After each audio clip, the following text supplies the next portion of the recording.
Asal-usul agama Buddha berasal dari kehidupan seorang pria yang dikenal sebagai Siddhartha Gautama. Siddhartha Gautama lahir sekitar abad ke-6 sebelum Masehi di Lumbini yang sekarang merupakan bagian dari Nepal. Ia lahir dalam keluarga kasta tinggi sebagai seorang pangeran. Menurut tradisi, Siddhartha tumbuh dalam kekayaan dan kenyamanan, tetapi merasa tidak puas dengan hidupnya yang material. Pada usia 29 tahun, ia meninggalkan istana dan keluarganya dalam pencarian makna hidup yang lebih dalam. Selama perjalanan pencariannya, Siddhartha bertemu dengan orang-orang yang menderita dan mengalami penderitaan manusia seperti penyakit, penuaan, dan kematian. Hal ini membuatnya menyadari penderitaan yang ada dalam dunia ini dan membangkitkan dorongan kuat dalam dirinya untuk mencari jalan keluar dari penderitaan ini.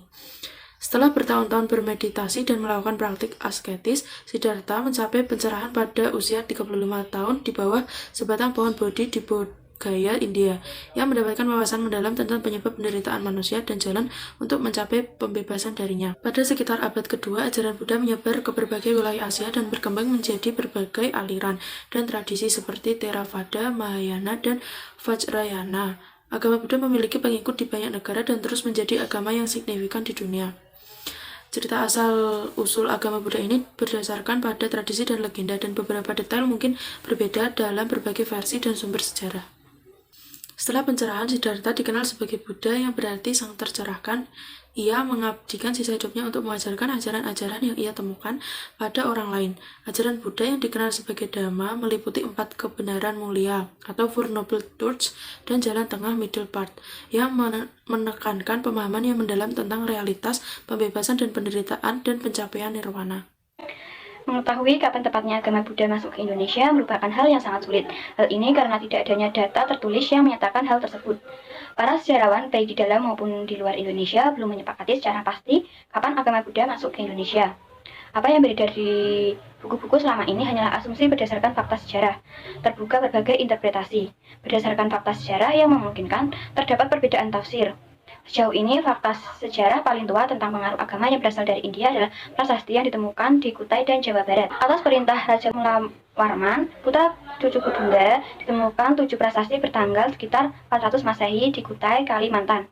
26 prasasti tersebut berbicara tentang tempat pemujaan yang disebut Wapakerkeswara yang diyakini sebagai Dewa Siwa. Di sisi lain, sebuah prasasti itu dibuat Purnawarman, Raja Trauma dan Panglima tertinggi sekitar tahun 450 dan ditemukan di Bogor, Jawa Barat. Prasasti tersebut ditulis dalam bahasa Sanskerta dengan aksara Pallava. Dari kesimpulan ini menunjukkan bahwa belum dikonfirmasi, hanya saja agama Buddha sudah ada tetapi belum berkembang menjadi monarki. Berita yang cukup jelas mengenai pertumbuhan agama Buddha di Indonesia mungkin telah dimulai sebelum abad ke-5 Masehi. Konsep ketuhanan Yang Maha Esa dalam agama Buddha berbeda dengan konsep ketuhanan agama-agama lain. Dalam kitab Sutta Pitaka Udana 7 dijelaskan bahwa Tuhan Yang Maha Esa dalam bahasa Pali adalah Ati, Ajatam, Abutam, Akatam, Asamkatam, di mana subjek yang dipersepsikan sebagai Tuhan yaitu sesuatu yang tidak dilahirkan, tidak dijelmakan, tidak diciptakan, tetapi keadaannya maha mutlak. Kemahaesaannya tanpa aku atau anatta, tidak dapat dipersonifikasikan dan tidak dapat digambarkan dalam bentuk apapun. Konsep ketuhanan dalam agama Buddha lebih bersifat non-teistik, yakni tidak menekankan keberadaan Tuhan Sang Pencipta atau bergantung kepadanya, tetapi bagaimana mengejawantakan sifat Buddhisme. Buddha Gautama sendiri juga tidak dilukiskan sebagai Tuhan, tapi sebagai pembimbing atau guru yang menunjukkan jalan menuju nirwana. Agama Buddha lebih menekankan pragmatisme dalam arti mengutamakan tindakan-tindakan cepat dan tepat yang lebih diperlukan di dalam menyelamatkan hidup seseorang yang pernah mengalami problem. Karena itu, budi pekerti selalu menjadi hal yang amat substansial dalam agama Buddha. Pemimpin agama Buddha biasanya disebut biksu atau biksuni dan pandita. Biksu untuk laki-laki, sedangkan biksuni untuk perempuan. Biasanya, umat Buddha memanggil biksu dengan sebutan Bante. Perbedaan antara biksu dan pandita yaitu biksu merupakan pemimpin tertinggi di mana mengisi ibadah di hari raya atau hari besar didampingi pandita. Sedangkan pandita memimpin puja bakti hari biasa. Dalam ibadah hari raya, Bante biasanya memimpin sutta atau doa tertentu saja dan mengisi dhamma desana atau ceramah. Umumnya, tempat ibadah sehari-hari agama Buddha yaitu vihara, sedangkan untuk hari raya atau hari besar biasanya di candi. Contohnya, Candi Borobudur digunakan untuk hari raya Waisak, Asada, dan lainnya. Selanjutnya, kitab suci agama Buddha. Kitab suci agama Buddha yaitu kitab Tripitaka yang artinya 3 keranjang. Berisikan 1. Vinaya Pitaka yang memuat tentang aturan dan hukum yang mengatur cara hidup bhikkhu dan bhikkhuni. Yang kedua, ada Sutta Pitaka yang berisikan khotbah Sang Buddha. Dan yang ketiga ada Abhidhamma Pitaka yang berisikan mengenai filsafat ajaran Sang Buddha. Jadi dalam agama Buddha mengenal beberapa sistem kasta, yaitu yang pertama Brahmana. Brahmana ini berkedudukan sebagai perantara keagamaan atau dapat disebut juga sebagai pemimpin agama. Yang kedua yaitu Ksatria. Ksatria adalah nomor 2 setelah Brahmana. Mereka adalah raja, prajurit, atau orang-orang yang bekerja di bidang administrasi kenegaraan. Yang ketiga Vaishya. Tugas Vaishya atau Vaishya ini adalah mengurus hal-hal yang berkaitan dengan perekonomian. Umumnya mereka adalah pedagang atau petani. Selanjutnya yaitu kasta Sudra. Sudra adalah orang yang melayani orang-orang dari kasta di atasnya. Namun menurut Buddhisme sendiri, sistem kasta merupakan penggolongan masyarakat berdasarkan pekerjaannya. Buddha menolak sistem kasta yang digariskan berdasarkan kelahiran. Seorang disebut sebagai kasta buangan bukan karena kelahiran, tetapi karena perbuatan. Pendekatan yang dilakukan Buddha mengenai kasta merupakan pendekatan moralis yang menggariskan pada perbuatan daripada kelahiran. Selanjutnya yaitu aliran dalam agama Buddha ada 3. Yang pertama yaitu Theravada, yang merupakan bentuk Buddhisme yang paling tua. Para penganut agama Buddha Theravada bertujuan mencapai nirvana atau nibbana dengan menjadi arahat atau orang yang mencapai kesucian tertinggi, dan setelah itu tidak ada kelahiran lagi. Untuk para penganutnya, Theravada lebih menekankan pada penanaman kebijaksanaan, pengertian, dan pengalaman daripada kepercayaan dan cinta kasih. Selanjutnya yang kedua yaitu Mahayana. Sebagai aliran naungan, Mahayana mengandung 2 aliran Buddhisme yang paling populer, yaitu Buddha Tanah Murni dan Buddhisme Zen. Mahayana lebih banyak menekankan pada kepercayaan dan cinta kasih sayang daripada pengalaman, pengertian, dan kebijaksanaan. Dan yang ketiga adalah Vajrayana, yang sering dikenal dengan nama Tantra atau Tantrayana. Ada beberapa hal yang membedakan Vajrayana dengan Mahayana maupun Theravada. Mahayana dan Theravada seringkali berfokus untuk meningkatkan sifat-sifat positif manusia dan mengurangi yang negatif. Sedangkan Vajrayana berfokus mengajarkan penganut bagaimana menjadi Buddha dalam suatu kehidupan.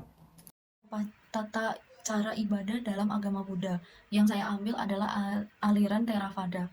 Yang pertama-tama puja bakti dimulai dengan salam pembuka diucapkan oleh pemimpin kebaktian. Pemimpin puja bakti biasanya dipanggil oleh pandita atau sesekali dipimpin oleh muda-mudi. Selanjutnya, pemimpin puja bakti mempersilakan umat untuk berlutut atau beranjali, sikap merangkap tangan di depan dada. Lalu dengan dipandu oleh pemimpin puja bakti, umat melafalkan nama Karagata atau syair penghormatan. Setelah selesai melafalkan setiap bait, umat akan bernama-kara. Posisi sujud dengan 5 titik menyentuh lantai, dahi, telapak tangan, siku, dan lutut, serta jari kaki. Syair penghormatan berisi 3 bait sehingga umat akan bernama-kara sebanyak 3 kali. Kemudian umat dipersilakan duduk kembali. Pemimpin puja bakti memandu umat untuk membacakan Huba Bagamakara atau kalimat penghormatan awal bersama-sama.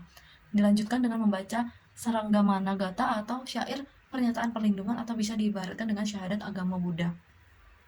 Selanjutnya, apabila puja bakti tidak dihadiri oleh biku, umat selanjutnya membacakan Pancasila atau 5 latihan moral. Pancasila berisi tekad untuk umat Buddha menghindari perbuatan tercela. Usai membacakan Pancasila, pemimpin puja bakti akan memimpin umat membacakan parita-parita suci. Setelah membacakan parita-parita suci, pemimpin puja bakti akan memandu umat untuk bermeditasi. Biasanya meditasi dilakukan sekitar 5-10 menit. Usai bermeditasi, apabila dihadiri biku, pemimpin puja bakti akan memandu membacakan Paragdana Tisarana Pancasila atau permohonan tuntutan Pancasila dan Tisarana. Setelah mendengarkan khotbah, ibadah akan dilanjutkan dengan sesi berdana, dan selanjutnya puja bakti akan ditutup dengan melafalkan kembali nama Karagata yang setiap membacakan 1 bait, umat akan bernama Kara. Di dalam Buddha sendiri terdapat beberapa tradisi. Yang pertama itu ada Pindapata. Pindapata itu memberi kesempatan pada umat untuk berbuat baik dengan memberikan makanan pada biksu atau bikuni. Nah, seorang biksu dilarang untuk mengemis, namun ketika menerima derma dari warga, para biksu wajib mendoakan agar memperoleh berkah yang melimpah. Yang kedua itu ada Fangsen. Jadi Fangsen itu kayak melepas makhluk hidup kembali ke alam bebas. Fangsen itu proses melepas makhluk hidup sebagai wujud perbuatan baik kepada makhluk hidup, misalnya melepas burung, ikan, dan hewan lainnya. Kemudian ada Patidana. Patidana itu bisa dibilang seperti pelimpahan jasa. Pelimpahan jasa itu mempersembahkan kebajikan atau persembahan jasa kepada luhur. Contohnya prosesi melimpahkan perbuatan baik untuk leluhur yang sudah meninggal dengan simbolis air dalam gelas yang didoakan dan dituang ke gelas lain. Kemudian ada meditasi. Meditasi itu sebagai jalan menuju pencapaian akhir guna melepas penderitaan. Jadi meditasi itu berdoa sambil bersila dalam waktu yang lama untuk memusatkan pikiran dan hati, karena meditasi memberikan ketenangan batin bagi yang melakukannya. Jadi tradisi-tradisi yang ada bukan merupakan pecahan-pecahan yang saling memisahkan diri, tetapi merupakan adaptasi dengan budaya setempat. Dan dari kesemua tradisi utama ini tetap mempunyai inti ajaran yang sama dari Sang Buddha. Pancasila Buddhis terdiri atas 5 aturan larangan bagi umat Buddha untuk tidak membunuh, mencuri, berbuat asusila, berbohong, dan mengkonsumsi minum-minuman keras. Setiap umat Buddha mempunyai kewajiban untuk menjalankan kelima sila ini dalam kehidupan sehari-hari agar mampu bertindak sebagaimana norma-norma yang hidup di lingkungan masyarakat dan mempunyai kecerdasan spiritual yang tinggi. Isi Pancasila dalam kitab Tripitaka sebagai berikut. 1. Panatipata Veramani Sikapadang Samadhyami.